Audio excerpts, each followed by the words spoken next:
My name is Sarah Johnson. I'm 42 years old. Originally, I was working for a corporation, but I quit when I got married and have since been handling the accounting for my husband's company. We're a family of 4, with my husband and our 2 kids. Today, we're finally having a family outing. We traveled a bit away from New York to an outlet at the base of Mount Rainier. My husband's company has been busy, and as the accountant, I've been swamped too. Since I rarely get to shop at my leisure, my husband, thinking of me, took the kids for a stroll, letting me enjoy some much-needed shopping time. As I was wondering where to go next, I accidentally caught sight of someone I never wanted to see again.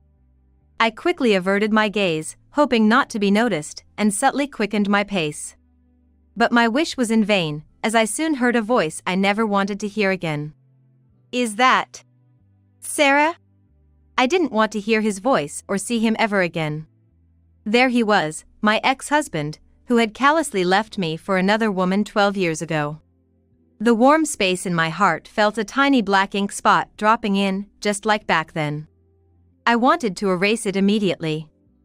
I didn't even look up and tried to pass by with just a nod. But my ex-husband was not the kind to let that happen. His personality hadn't changed at all since then. "What, ignoring me? Shopping alone? Wait, did you come all the way here from New York by yourself? That's sad." His devilish nature was still intact, over 40 and still mocking me with sarcastic laughter. "It's none of your business, really." I should have just ignored him and walked away, but maybe I haven't changed either, unable to do that. More than that, I knew that ignoring him would only make him louder and more bothersome, so I just wanted to keep things as calm as possible. That was all I was thinking. "Oh, sorry. We're just a happy family here, hard for you to look at, huh? Oh, this kid? He's the one from that time, 12 years already. Meanwhile, you're still the same? Well, I guess no one would want an infertile old woman. 42 and single, I pity you." He always talked too much, saying whatever he wanted, regardless of anyone else's feelings.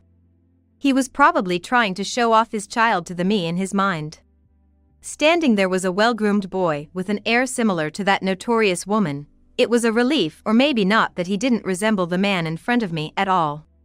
I couldn't help but wonder what goes on in the mind of this man who could talk so insensitively about such things in front of his own child.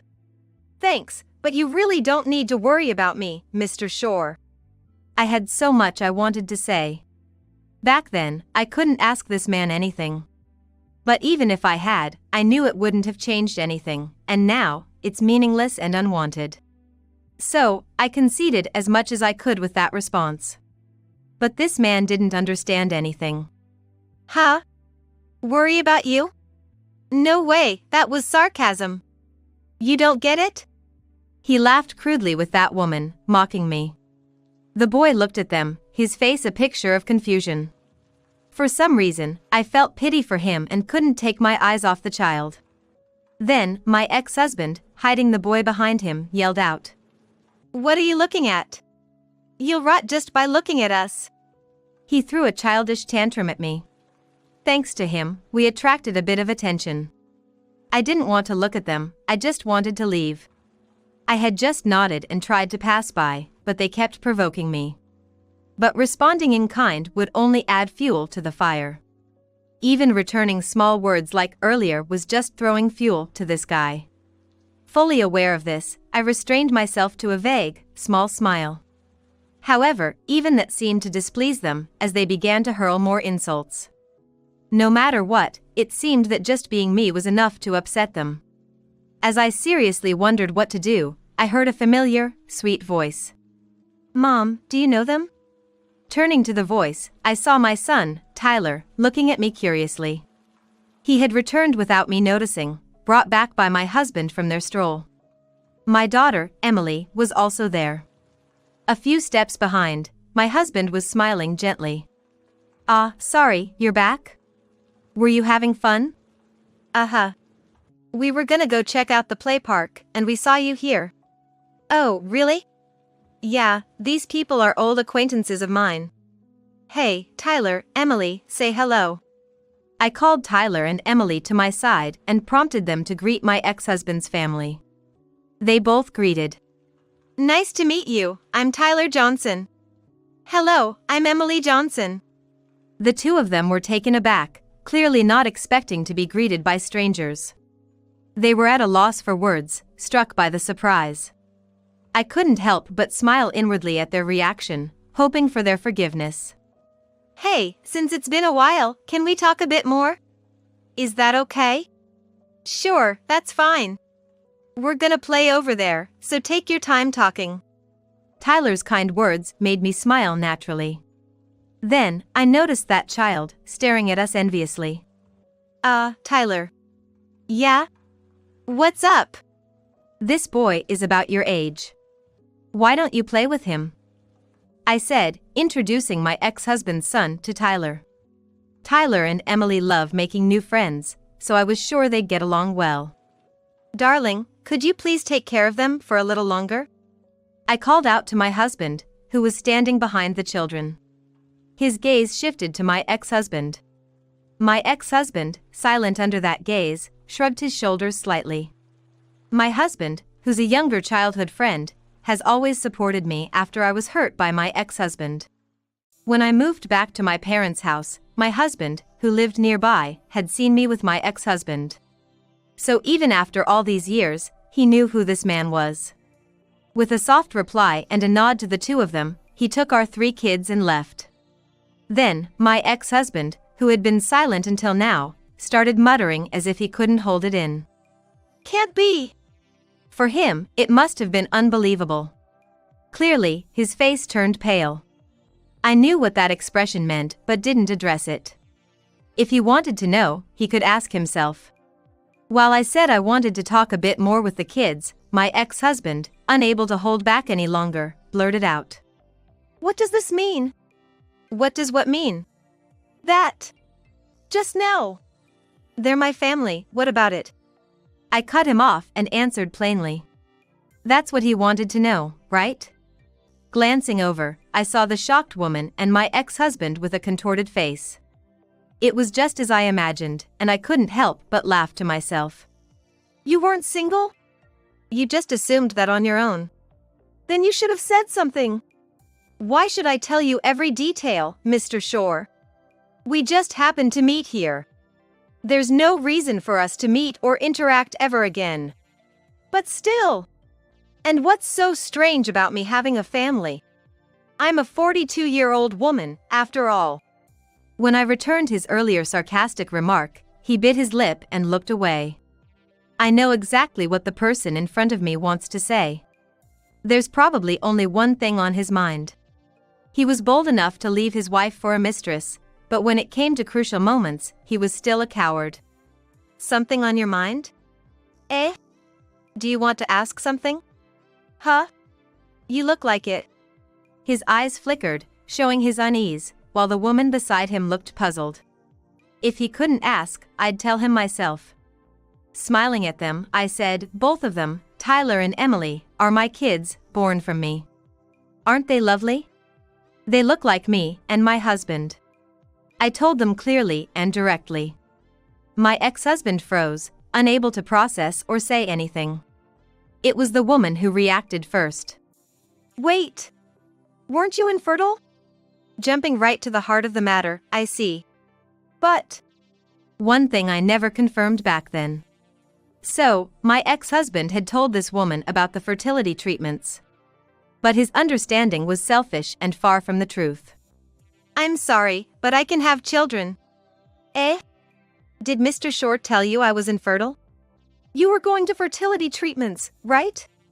His one-sided assumption and conclusion. Even the fertility treatments we attended together, he thought of it as your fault. I almost sighed at the revelation. "Unfortunately, I've had tests at the gynecologist, and it's been proven. Besides, I've been pregnant twice already, so there's really nothing to prove at this point." "No way." "It's true." "So, our compatibility was just really bad?" What's the point of asking such a thing now? It's a creepy question with no real answer, and I completely ignored it. Then the woman bit back. You're really telling the truth, right? What? You could have just adopted kids or something. So, after compatibility, now it's about adoption. I don't really care, but I need to make this clear. You're welcome to inquire at the gynecologist I visited, or even do a DNA test with my kids. I don't have any problem with that. What? Should I introduce you? Huh? After I divorced Mr. Shore, I started dating my current husband and married him 6 months later. We had kids soon after. So, my eggs are actually super healthy. I even got a stamp of approval from my gynecologist. Introduce what? What? Why do I have to be introduced to your gynecologist by you? The woman's face twisted as she snapped back.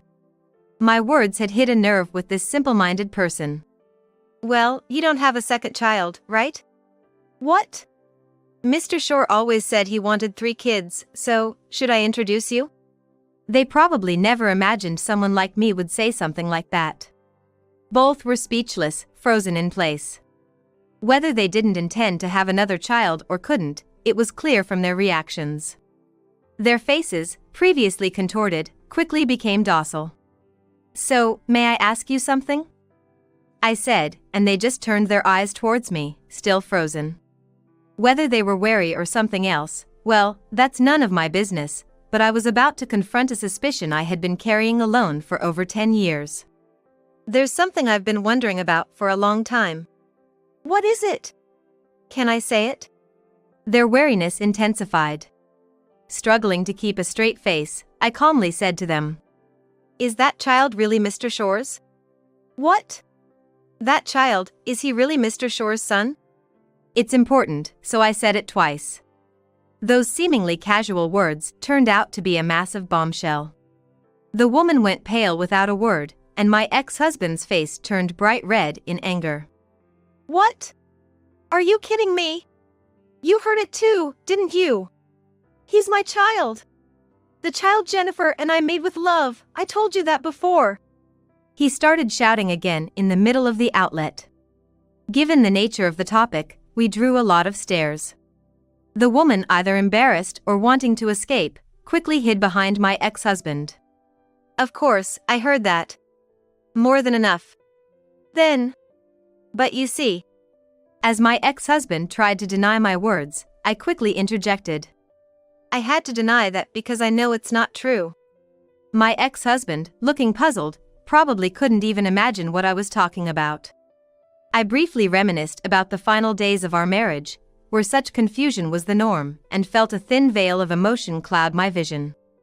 It's not that I felt sad anymore, but recalling those days when I carried everything on my own made me feel a bit vulnerable. Shaking off that brief moment of weakness, I faced them again. Huh? What does that mean? Well, it's kind of late now. What are you talking about? Should I say it? Just spit it out. Hurry up, you crazy woman. His insults, so familiar, made me wonder if that's all he knew. Yeah, I was just trying to be considerate of you, Mr. Shore. Huh? If you really want to know that you're infertile, I can tell you in great detail. At my words, my ex-husband looked completely stunned, and the other woman let out a silent scream. As expected, all the color drained from her face. What's the matter? I thought you wanted to know. Why the shock and loss of color? What's wrong? I spoke a bit louder, deliberately, as the two of them grimaced. Well, of course. He left me for Jennifer because she had his child, but if he's infertile, it completely turns the story on its head. Hey, you're kidding, right? His voice was barely a whisper. He would want to think so, but facts don't change. I enlarged an image on my phone that I'd kept just in case a day like this would come and showed it to them. This is Mr. Shore, remember? The test you took during our fertility treatments. Ah. He probably didn't remember. Or had denied it so much it was erased from his memory. My words must have jogged his memory. He glanced down briefly, showing a bitter expression. Back when we were undergoing fertility treatments, the doctor had suggested testing the male side as well. But my husband, who blamed me for our inability to conceive, was not enthusiastic about it. However, he couldn't refuse a strong request from the doctor. In a way, his cowardly nature was a blessing then. But eventually, before the results came out, Jennifer's issue surfaced, and he left me. I ended up hearing the results alone. The doctor was kind, and I couldn't just ignore it after the divorce. I was shocked when I went to hear the results. Mr. Shore was infertile. After all, shortly before, he came to report that they had conceived a child and left me. Was a natural reaction, right? Right, Jennifer. The woman, called by her name for the first time today, struggled to compose her frozen expression. My ex-husband, fixated on the phone screen, turned to look at the pale-faced woman and asked curtly, "Did you lie to me?" Did you lie to me? Well, that's... If I'm infertile, I can't have children. Now that I think about it calmly, we only had intimate relations properly once before the supposed pregnancy. And even then, we used protection. Every other time, I was too drunk to even finish. So, even if I wasn't infertile, the chances of us having a child together were practically zero. Right? He looked at me, as if seeking confirmation. I didn't affirm or deny, just silently observed them. Taking my silence as confirmation, he let out a heavy sigh and a click of the tongue, scratching the back of his head in frustration. Then Jennifer suddenly became defiant. But that's how it was made to look. What do you mean? Both my ex-husband and I questioned Jennifer, overlapping our voices in confusion. Facing us, she began to speak with an air of enjoyment. I was really living it up back then. I had countless flings and one-night stands, you know. I was 20, so you get it, right? That phase of enjoying good times with attractive men? Well, it's not my fault I was so popular. She even started laughing by herself, leaving my ex-husband and me speechless, simply listening to the words pouring out of her eager mouth. I was so carefree, never got pregnant no matter how much I did it, so I gradually let my guard down. Sometimes, if it felt too good or I was just lazy, I went with the flow without thinking. That kind of became the norm for me. I could somewhat understand that mindset. At 20 or so, still new to such experiences. It's possible to get carried away or overwhelmed by pleasure. But that's also why contraception and protection from STDs are important. The thought of her being involved with numerous partners made me shudder. What if my ex-husband had caught something and then? Well, it's just a hypothetical, but the thought was chilling. And, well, eventually it happened, I got pregnant. But even after I found out, I had no idea whose child it was. Around that time, I met Steve at the nightclub where I was working. He was 12 years older, decent looking, and a 32-year-old manager at a big company. You could see his bright future from a mile away. I decided he had to be the father, so I set my plan into motion. The facts she recounted so nonchalantly were incredibly selfish, and the first thing that came to my mind was the innocent, puzzled face of the child I saw earlier. The thought of how his life could be affected by such adult selfishness was my only concern. As expected, my ex-husband said, "Now that I know the truth, I can't stay with you." It was a line that implied a looming divorce. His demeanor reminded me of myself 12 years ago. I had so many questions, but knew asking them wouldn't change anything. For the first time, I felt a twinge of sympathy for him. Of course, Jennifer started making a scene, accusing him of being cruel to their child. Once again, she was using the child as a shield to protect herself. But my ex-husband, having regained his composure from the whole conversation, was unswayed. Get a DNA test and find the real father. I'm not responsible for raising him. What? DNA doesn't matter. You're Ken's legal father. We were married when Ken was born. You're the only father he has. Jennifer was desperate, clutching at my ex-husband as her hands turned white from the strain. Yet, my ex-husband calmly removed her hand and stated the reality. Even if we're legally parent and child, that can be contested in court. Why would you do that? My ex-husband, a law school graduate who once considered becoming a lawyer and worked in the legal department at his company, knew many lawyers personally. Being in such an environment, my ex-husband was, understandably, well-versed in law. I thought it was foolish of him to dismiss his wife and run off with a mistress, but knowledge indeed proves to be an ally in life. His tone was firm, using the law as his shield. Jennifer could only shout in response. After all this time, betraying your own son who adored you as his real father. What did you say? You're betraying your own dear son, aren't you? The first betrayal was by you. Give me back my life. Give Ken back his life. Their voices echoed again across the outlet plaza.